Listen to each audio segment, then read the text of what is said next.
दोस्तों बात यह है कि हम गहरे समुद्र में कई दिनों तक रहकर इन टूना मछलियों को पकड़ने के लिए अब तैयार हो रहे हैं, और वो भी इस बार 10 दिन से ज्यादा। 10 लोग समुद्र में रहकर मछलियां पकड़ने वाले हैं। हम सभी अपने पेट के लिए ही तो रोजाना मेहनत करते हैं। अब उसके लिए जरूरी खाने का सामान ही हम अपनी नाव में लाद रहे हैं। अगर हम अच्छे से खाएंगे तभी तो समुद्र में हिम्मत से काम कर पाएंगे। इसलिए खाने का सामान बहुत जरूरी है। हमें जितनी भी खाद्य सामग्री चाहिए थी वो सब जहाज पर लाद दी गई है। अब बस नहाने और पीने के लिए जरूरी पानी लादना बाकी है। अब हमें जितना पानी चाहिए था वो भी लाद दिया गया है। मछलियां पकड़ने से ज्यादा पकड़ी हुई मछलियों को सुरक्षित रखना बहुत जरूरी है। अब हम उसके लिए जरूरी बर्फ अपनी नाव में लादने वाले हैं। इस बार हम समुद्र में मछली पकड़ने के लिए लगभग 600 के करीब बर्फ लेकर जाने वाले हैं। हम समुद्र में इस बर्फ को जितनी जल्दी खत्म कर लेंगे उतनी ही जल्दी हम वापस किनारे पर लौट आने में सफल हो पाएंगे, क्योंकि हम जो मछलियां पकड़ते हैं उन्हें सुरक्षित रखने में इस बर्फ की बहुत महत्वपूर्ण भूमिका होती है। फिर अपनी नाव के लिए जरूरी मात्रा में डीजल भरवा कर सबको अलविदा कहकर सीधे समुद्र में मछली पकड़ने के लिए निकलना होता है। हमेशा आत्मविश्वास से भरे रहे दोस्तों, अच्छा ही होगा। फिर यूं ही फोन उठाकर अपने सभी रिश्तेदारों, दोस्तों और शुभ चिंतकों को अलविदा कहकर और भारी मन से इस समुद्र में जाकर वापस आने में लगभग 1 महीना लग जाएगा। ये कहकर कि टावर नहीं मिलेगा, यूं ही फोन काट कर निकलना होता है। जब ये सोचते हैं कि अपनी पत्नी और बच्चों से बात नहीं कर पाएंगे, उन्हें देख नहीं पाएंगे तो बहुत मुश्किल होती है। लेकिन जब किनारे पर आते हैं तो जो खुशी मिलती है ना, उसकी कोई हद नहीं होती। हम तूतीकोरिन के दरवे एक लमसम मछली पकड़ने जा रहे हैं, इसलिए हम हमेशा इन द्वीपों और जहाजों के बंदरगाहों को पार करके जाते हैं। और ऐसे ही जाते हुए देखिए हमारी एक इंडियन कोस्ट गार्ड वेसल जा रही है। और आज दोपहर के खाने में चिकन ग्रेवी बनी थी, उसे हमने जी भरकर खाया। शाम के समय देखिए समुद्र कैसा दिख रहा है, एकदम लालिमा लिए हुए। देखने में मौसम बहुत ही खूबसूरत लग रहा था। फिर अगले दिन समुद्र में एक तैरता हुआ टुकड़ा मिला। उस तैरते हुए टुकड़े में हमें एक खूबसूरत परला मछली मिल गई।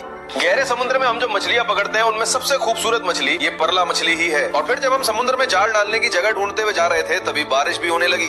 देखिए आज आसपास का मौसम कैसा है, अभी हल्की बारिश जैसा लग रहा है। हमें जाल डालने की जगह तक पहुंचने में लगभग 4 दिन लग गए। 4 दिनों के बाद इस उम्मीद में कि आज हमें समुद्र में बहुत सारी टूना मछलियां मिलेंगी, हम अभी समुद्र में जाल डाल रहे हैं। टूना मछलियां बहुत गहरे समुद्री इलाकों में रहती हैं, इसलिए हम लगभग 4 दिन यात्रा करके इस जगह पर आए हैं। अभी शाम के 6 बजे हैं। इस समय समुद्र के ऊपर आसमान कितना लाल और खूबसूरत दिख रहा है, देखा आपने? और फिर समुद्र में जाल डालने के बाद देखिए रात के खाने में हम क्या खा रहे हैं, रसम और ऑमलेट और हमारी इंडियन ओशन की मछली फ्राई। यही है जिसे हम सब मिलकर खाने वाले हैं। समुद्र पर रात का खाना हमेशा एक साथ ही होता है, बाकी समय में काम होने की वजह से तो अब एक साथ नहीं खा पाते। बस इस रात को ही सब एक साथ खाना खाते हैं।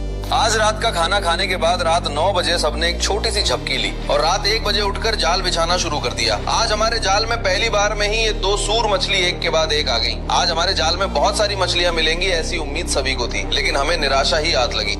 मछलियां हमें बहुत ही कम मिली हैं। एक जिंदा स्टिंगरे मछली और 20 से भी कम टूना मछलियां ही हमें मिली हैं। ये बहुत ही कम मछलियां हैं। आज हमें मछलियां नहीं मिली ये सोचकर वे निराश नहीं होंगे, अगले दिन देख लेंगे। अगले दिन हमें बहुत सारी मछलियां मिलेंगी, ऐसी उम्मीद हमेशा रहती है। अब तक पकड़ी गई मछलियों पर बर्फ डालकर काम निपटाकर सुबह दलिया पीना होगा। अगले एपिसोड में मिलते हैं।